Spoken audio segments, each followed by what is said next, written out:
रहना बाबू वहाँ पर। और यहाँ पे मैं आप लोग को फिर से एक बार बताना चाहता हूँ सिंपल पास्ट टेंस के बारे में। और इससे पहले में हम लोग पढ़ चुके हैं प्रेजेंट इंडेफिनिट टेंस के बारे में। प्रेजेंट इंडेफिनिट टेंस के बारे में मैंने आप लोगों को बताया था। तो प्रेजेंट इंडेफिनिट टेंस की पहचान होती है जो क्रिया के अंत में ता है, ती है, ते हैं लगे होते हैं। लेकिन यहाँ पर पढ़ना है हमें सिंपल पास्ट टेंस के बारे में। देख रहे हैं हम, और कैमरा में फोटो आ रहा है अच्छा से? हो गया, ठीक है। तो simple past tense, simple past tense साधारण भूतकाल, साधारण यानी इंडिफिनिट पास्ट टेंस है ये।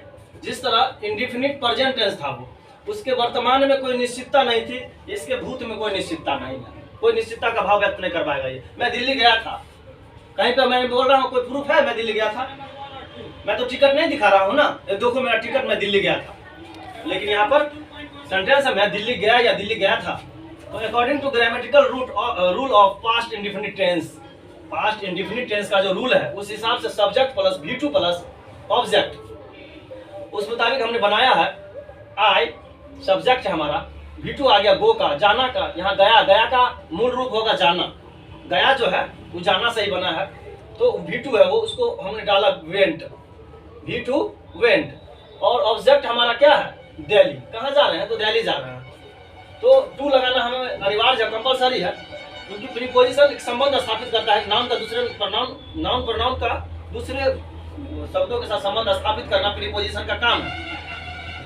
तो इस मेरा और दिल्ली का संबंध स्थापित कर दिया। अगर टू नहीं होता तो दिल्ली पहुंचते भी नहीं, मुंह से दिल्ली नहीं पहुंचते। अभी तो मुंह से दिल्ली पहुंचने की बात है, तो मुंह से भी दिल्ली नहीं पहुंच पाते अगर ये टू नहीं होता। तो मैं दिल्ली की ओर जा गया था, यानी दिल्ली की ओर गए थे ना, ट्रेन पे चढ़ के, पैदल तो नहीं गए थे।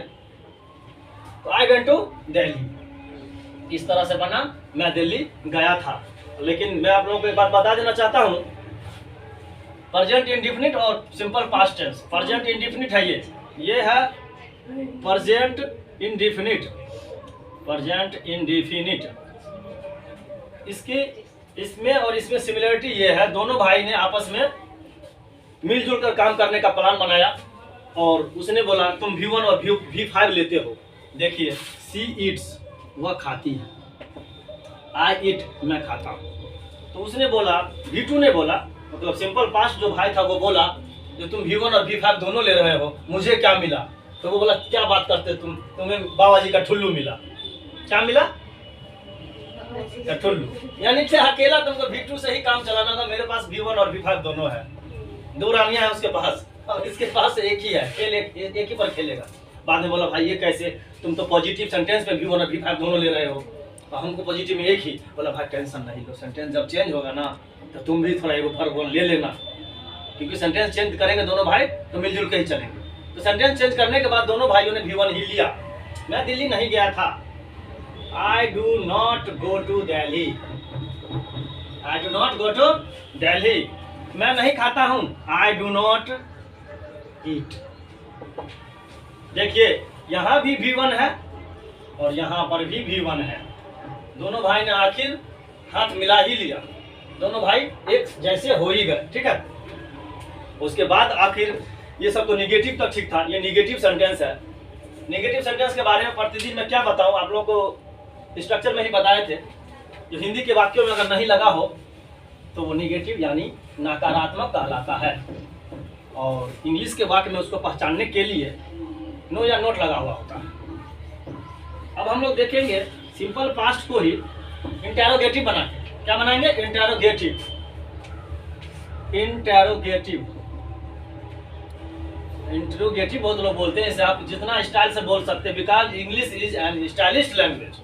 इंग्लिश इज स्टाइलिश लैंग्वेज, बहुत स्टाइलिश लैंग्वेज है। अगर इसके स्टाइल में आप अपने आप को धारण नहीं कर सके तो फिर आप इंग्लिश में कुछ नहीं कर सकते, ठीक है। इंग्लिश स्टाइल का सब्जेक्ट है, क्योंकि इंग्लिश मैन के द्वारा छोड़ा गया था, अंग्रेजों के द्वारा छोड़ा गया था, और लाख लाख शुक्र है उस अंग्रेज का, ठीक है, जो अपने इंडिया के लिए बहुत कुछ छोड़ के गया, जिसमें मेरा फेवरेट इंग्लिश। और वो इंग्लिश आज नहीं छोड़ के जाता ना तो हम किसी विषय के टीचर नहीं, ठीक है। आज अंग्रेज का देन है। इसका इंटेरोगेटिव का मतलब क्या से शुरू होगा सेंटेंस? क्या मैंने खाया, क्या मैंने खाया या खाया था, क्या मैंने खाया या खाया था। अब यहाँ पे इंटेरोगेटिव सेंटेंस मीन्स प्रश्नवाचक वाक्य। इंटेरोगेटिव मतलब प्रश्नवाचक, प्रश्न का भाव व्यक्त करवाए। क्या मैंने खाया था, देखिए यहाँ प्रश्न का भाव व्यक्त होगा। ये हंसवा हथौड़ा छाप में फर्स्ट डे भी मैंने बताया था, फर्स्ट डे भी मैंने बोला था इंटेरोगेटिव को अगर पहचानना है तो हंसवा हथौड़ा छाप से पहचाने, और ये छाप भूलेंगे नहीं, इसी पे वोट डालना है। वोट दे मत देना जाको, इसी पे बनाना है। क्या मैंने खाया था। अब इसका रूल हम लोग देखेंगे। डिड, हमारे पास पास्ट टेंस में हम लोग चल रहे हैं तो हम लोग पास डिड है, और प्रेजेंट के पास क्या था, डू और डज। छोड़ दीजिए, डू और डज था उसके पास, लेकिन हमारे पास क्या है, सिंपल पास्ट में डिड है, हेल्पिंग वर्ब, जो कि हमें मदद करेगी, हमारे सेंटेंस को मदद करेगी वो आगे बढ़ने में। तो इसका रूल है डिड प्लस सब्जेक्ट प्लस फिर V1 प्लस ऑब्जेक्ट, और हंसवा हथौड़ा छाप यानी इंट्रोगेटिव मार्क्स जरूर देंगे। इंट्रोगेटिव मार्क्स से इसकी पहचान होगी। आप लोग को याद दिला दीजिएगा, आप लोग को एक दिन पंक्चुएशन नाम का चैप्टर होता है, पंक्चुएशन, चिन्ह विचार। उस चिन्ह विचार को पढ़ने के बाद आप लोग जान पाइएगा कहाँ पे हमें कॉमा लगाना है, कहाँ पे सेमी कॉलन देना है, कहाँ पे डैश देना है, कहाँ पे हाइफन देना है, कहाँ पे एक्सक्लेमेटरी सेंटेंस का चिन्ह देना है, कहाँ पे इंटेरोगेटिव का चिन्ह देना है, कहाँ पे इंफिनिटिव का चिन्ह देना है। ठीक है, तो उसी मुताबिक यहाँ पर हमने क्या दे दिया, इंट्रोगेटिव मार्क्स। अगर इसको हम लोग बनाते हैं तो एज वेल एज डिड तो हम लोग लेंगे ही नीचे, हेल्पिंग वर्ब से स्टार्ट करने के लिए डिड ले लिए। फिर सब्जेक्ट में हमारा मायने, मायने को आई बोलते हैं हम लोग, और डिड आई। फिर खाया का यहाँ पर V1 मांग रहा है तो इट देंगे, डिड आई इट, क्या मैंने आम खाया था। चलिए, क्या मैंने आम खाया था, did I it mango, did I it mango. और इस तरह से इसका इंटेरोगेटिव बन गया। यदि और एक सेंटेंस लेना चाहते हैं, क्या मैं पढ़ाया था, क्या मैं पढ़ाया था, क्या मैंने पढ़ाया था, या क्या मैं पढ़ाया था, क्या मैंने पढ़ाया था। एक सेंटेंस देख लीजिए, ये भी सिंपल पास्ट से रिलेटेड सेंटेंस है, क्या मैंने पढ़ाया था। यहाँ पर हम लोग लेंगे क्या, सबसे पहले डिड, सबसे जरूरतमंद चीज यहाँ पर क्या हमारा, हेल्प लेने के लिए, क्योंकि जब कभी भी आपको किसी भी तरह की समस्या घेर लेती है तो आप किसी न किसी से हेल्प लेते ही हो। लेकिन यहाँ पर भी वही बात हो गई है, सेंटेंस ने अपना रूप बदल लिया है, जिस वजह से इस सेंटेंस को अब दिक्कत हो रही है, हम अपना काम शुरू कैसे करें। यहाँ तो हम एक अलग मतलब अलग कंपनी में आ गए हैं, अलग महकमे में आ गए हैं, अब हम काम अपना कैसे करेंगे। तो इसको मदद करने के लिए आता है डिड। जिस तरह यहाँ पे मदद किया डिड ने, तब ये जाके बना आई इट मैंगो, तो हम लोग जानते ही थे आई इट मैंगो, लेकिन सिर्फ एक डिड लगने से देखिए इसका अर्थ बदल गया। अगर इसको मिटा दीजिएगा, डिजिटल बोर्ड होता तो कैसे मिटाते, ऐसे करते थे, मिट जाता।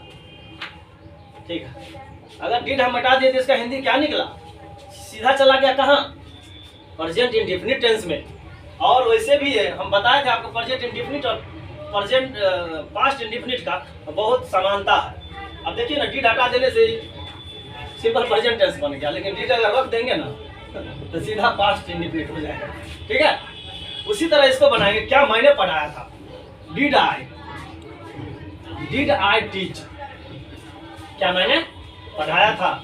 अगर इसी को हम लोग ये क्वेश्चन निगेटिव में ले जाए, क्या मैंने नहीं पढ़ाया था, क्या मैंने नहीं पढ़ाया था, तो कुछ नहीं करना हमें, did I not teach, did I not एक लगा देंगे नहीं के लिए, did I not teach.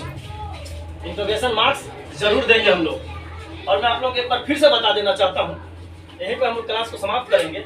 Simple past आज हम लोग देख चुके हैं। अगर सिंपल पास्ट में किसी भी स्टूडेंट्स को कोई प्रॉब्लम हो तो आप खुल के बता सकते हैं, कमेंट्स कर सकते हैं। ठीक है, उस कमेंट्स को मैं देखूंगा और इम्प्रूवमेंट करूंगा। ठीक है, अपने आप को साबित नहीं करना है, मुझे इम्प्रूवमेंट करना है, ताकि आप लोग अच्छी तरह से, जो भी खासकर स्टूडेंट हैं बिहार बोर्ड के, खासकर बिहार बोर्ड के जो भी इंटरमीडिएट के स्टूडेंट्स हैं, उनके लिए समझिए खजाना सा खुल गया। क्या खुल गया, खजाना खुल गया। ठीक है, इंग्लिश का खजाना। यहाँ पढ़ने के बाद हमारे जितने भी स्टूडेंट्स हैं, सभी स्टूडेंट्सों ने 92 to 85% मार्क्स लाए हैं। और आई होप अभी के जो भी स्टूडेंट्स हैं यहाँ पर, वो लोग भी लाएंगे अच्छे नंबर्स। मैं 10 वर्षों से देख रहा हूँ जो स्टूडेंट्स काफ़ी अच्छे नंबर्स ला रहे हैं, और इसी तरह इस सेशन के भी बच्चे मेहनत करेंगे और अच्छे नंबर आएंगे। और इस तरह से हम यहाँ पर सिंपल पास्ट टेंस को समाप्त कर रहे हैं, और नेक्स्ट डे के लिए हम लोग तैयारी करेंगे। अगला दिन हम लोग दूसरा टेस्ट देखेंगे। Okay, class over.